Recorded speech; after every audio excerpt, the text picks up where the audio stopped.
This week on Full Circle Florida, abortion, inflation, immigration, the three big issues driving voters to the polls and driving poll numbers for the candidates. The question is, which one is more important? Our panel is here on the debate that could very well end up defining 2024. Florida Representative Fentrice Driskell is here with her report card on the legislative session, and teachers using artificial intelligence to grade essays. Problem or solution? We have expert insight. But first, let's get right to the panel. Welcome everyone here to Full Circle Florida. Ryan Gorman, host of the Ryan Gorman Show on News Radio WFLA and iHeartRadio, is here. You can catch him weekdays from 5 a.m. to 9 a.m. And our political analyst and the distinguished USF political science professor, Dr. Susan MacManus, back with us again. All right. Is abortion a losing issue for Republicans? The Democrats think it is, and they're running on that almost exclusively at every level. On the other hand, it's not a losing issue depending on the state. Some states are very conservative. Some states have even stricter, prohibitions than Florida.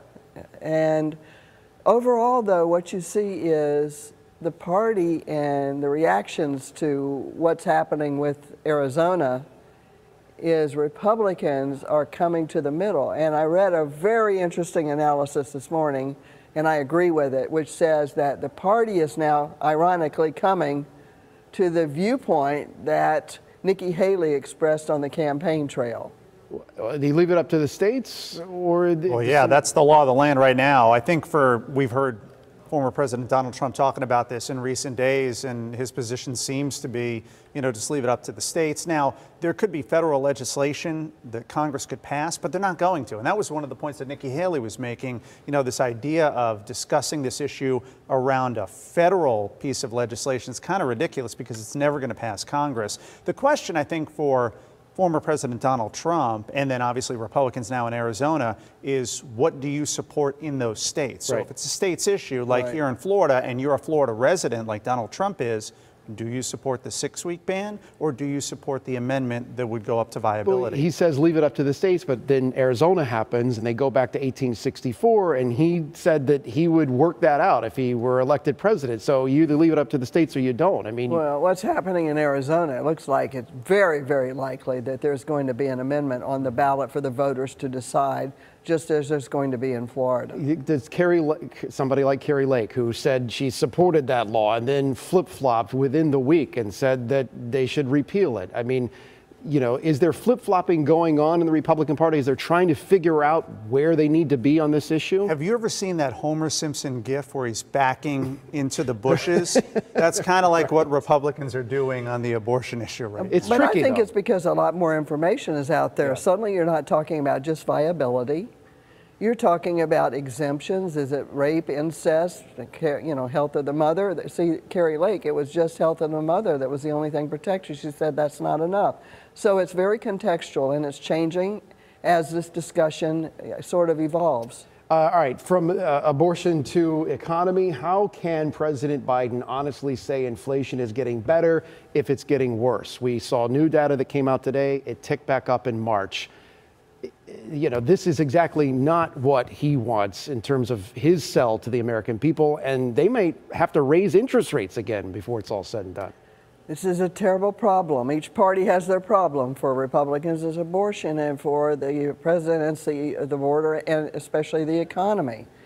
The problem is that Bidenomics has been used as a phrase to express the goodness of the Biden policy. And then they go to focusing on things like number of jobs created. But for the average person, this is what inflation shows, prices just keep going up and up and up. And as long as you have that kind of economic squeeze on people, that's going to be a huge issue, and it's going to be hard to say that even if the GDP is getting better, that their life is getting better economically. It's not. You can't have it both ways. No, and when you look at prices when he came into office compared to where they are now, simple things like milk and eggs, electricity, I mean, the increase is just so substantial. That's what people are going to be going to the polls. Which one of these issues, abortion, inflation, or immigration, will drive the most voters to the polls? Do you think those three are going to be the wedge issues that define 2024? Oh, inflation, I think. And I don't even think it's close, to be honest with you. Well, there's sort of economics, but there's also a sort of a wild card. and that's any kind of terrorist episode. Which could be linked to the border. There's Right. growing concern who is coming in as these terror watch list suspects keep getting picked up. Do you feel like it's starting to shift away from the cult of personality in the candidates, and it's starting to shift to the issues themselves that people care more about and not necessarily the candidates? Depends on who you're talking about. If you're talking about your base GOP voter, Republican voter, and even your base Democratic voter, because they're really not voting for Biden, they're voting against Trump, it's still all about Trump. Yes, but the issues are taking precedence in some places because of these ballot amendments. There are around 11 states that possibly could end up having an amendment. And of course, we have a lot of amendments of other types, like legalization of recreational marijuana and other issues in a lot of different states. Are the ballot issues more important than the candidates? Is this going to be one of those elections, and I don't know if there's precedence for this, but that it flips and it becomes more about what's on the ballot than it is? Well, the it's guys certainly representing true for young voters. We absolutely know that. They're not interested in the presidential race, but they are interested in some of the issues. And they are a key demographic that as a must-have, particularly for Democrats.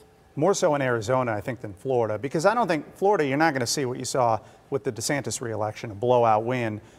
But, you know, it's going to be a little closer. I don't think it gets to the point, even with the amendments, where it's like Arizona, where turnout, a little boost could make a big difference. Got to really know what you voted on. Guys, hang with me. We'll have final thoughts a little bit later. But next on Full Circle Florida, teachers using AI to grade essays.